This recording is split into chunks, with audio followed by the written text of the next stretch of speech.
The date is October 8, 1988, and my name is Miles McCarry, speaking to you from the ringside at World Dairy Expo in Madison, Wisconsin. And today we are interviewing Robert F. Boese. Bob was a former vice president of Curtis Breeding Service, an organization which cut quite a swath in the AI field during the past several years, and you might say a pioneer of the AI industry. So, Bob, let's begin at the very beginning. As I understand it, you are a graduate chemist who somehow went astray and wound up in the artificial insemination industry. How did that work? Well, I was working down with the Curtis Candy Company in Chicago, and they had the farm division in Cary, Illinois, started the artificial insemination business in their own herds, and then began to get into a selling program. So they brought me out to Cary to set up or refine what laboratory facilities they had there, and that was my temporary duty, which lasted some 30-odd years. That was in, what, 1949 or so? 1949. Get your back a ways. Now, you talk about the farm division of the Curtis Candy Company. Even before the AI operation came along, that was quite a livestock story, wasn't it? Oh, yes. They had, I can't recall what year, but at Waterloo one year they had the grand champion in every dairy breed. And, of course, we showed some beef cattle. We had beef herds, dairy herds, potatoes for potato chips, and many, many other farm products. Including hogs and purebred sheep, I might add. Now, as the AI business went along, you must have seen a great change in the techniques of handling semen and so forth. For instance, as I understand it in the old days, I say as I understand it, I was there too, in a different part of the country, this business of shelf life, we'd call it semen perhaps, back in the days before frozen semen and so on, was rather brief, and a lot of ways tried to get around that. You mind telling us about the parachute experiment, Bob? Yes, in the early days, of course, liquid semen, which was maintained at about 40 degrees Fahrenheit, only had 1 day shelf life, so we had to get the package to these folks all over the country by the next day. And one type of thing we did was have a small plane go over the Indiana distributors for a trial run and drop out the semen in parachutes. And the only problem with that was he'd go out and then get in storms and come back 3 days later. So we'd be back to the original parcel post, bus, train, whatever way we could get it there in 1 day.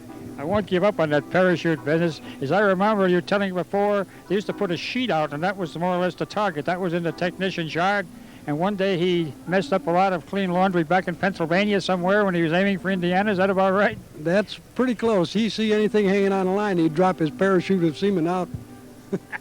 Now, Bob, one more that I really like is the pigeon story. And that's another one I think that ought to go down in the archives. How did you do that, the pigeons in Japan? Right. We had an experiment going, I think it was late 49 or early 50. The Japanese government with one of the universities there wanted to get semen from the United States. So we diluted some semen from our old bulls, Dandy George, Masterpiece, some of those old names, diluted it with a very low dilution, wrapped it on a gallon can of ice, as I recall, shipped it by air to Tokyo. In Tokyo, they took the semen and put it in small thermoses and tied it to the neck of homing pigeons. And these pigeons then were homing pigeons for the Isle of Hokkaido, where most of the cows were. So this semen went from Tokyo to Hokkaido, where they inseminated cows and got a fair conception rate. Every one of those pigeons was honed in on a cow in heat, I suppose. Not quite that. They went back to their home nest there in Hokkaido somewhere. And that's a very interesting story. And of course, we're talking about semen in the days when you call it hot semen or raw semen, whatever. And then you went on, things developed pretty rapidly. Then frozen semen, you were kind of a pioneer in that too, weren't you? Yes, of course, there are many leaders started in England with the introduction of glycerin to semen, and then the United States universities did a lot of work in it, and some of the AI centers began on frozen semen. Of course, we jumped into it too, originally with dry ice and alcohol as the coolant, and the semen in glass ampules. And then you went from dry ice to what for coolant? Then we began to work with the Lindy Company, a part of Union Carbide, and they had liquid nitrogen, which was many, many more degrees lower, and they began to develop tanks to maintain this liquid nitrogen. and we went to liquid nitrogen storage. And this really worked for a great many years. Now, of course, as I remembered along the line, you're talking about putting in glass ampules, which look very much like a spaceship going up. In fact, I think you people at Curtis used that one time as a motto or slogan kind of thing. Had a picture on your ads with a ampule blasting into the air. But then you moved on from the ampule.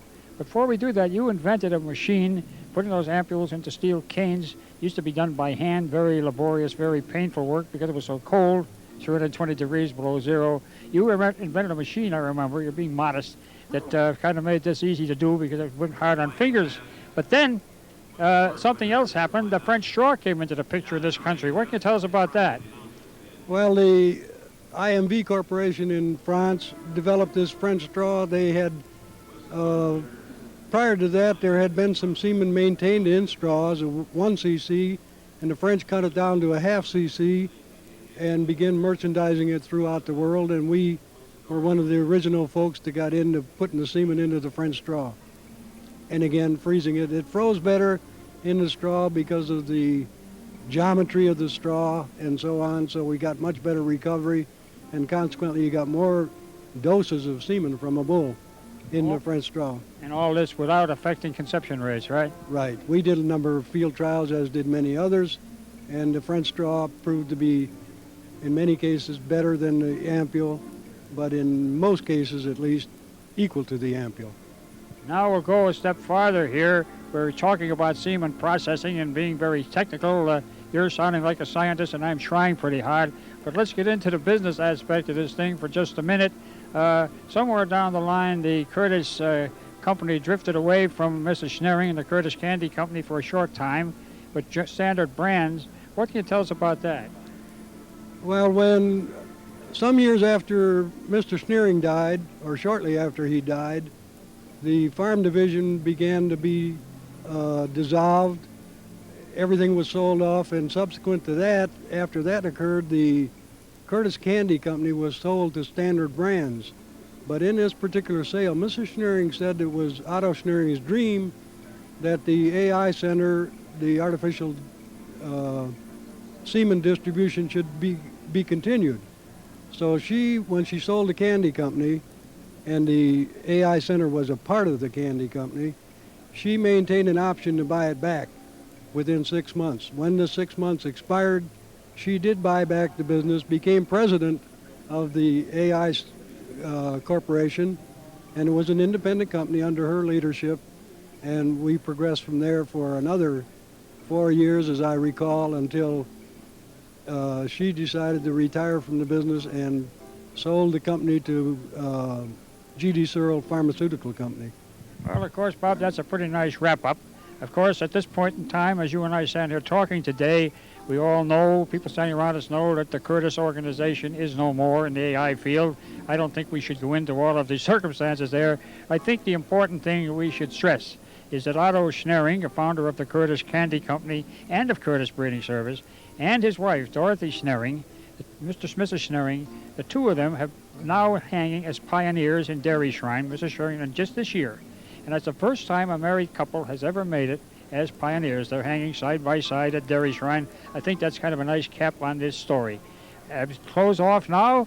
We've been talking to Bob Boese, former vice president of Curtis Breeding Service, Cary, Illinois, one of the great factors in livestock improvement, particularly dairy cattle improvement, during the 40s and 50s and 60s.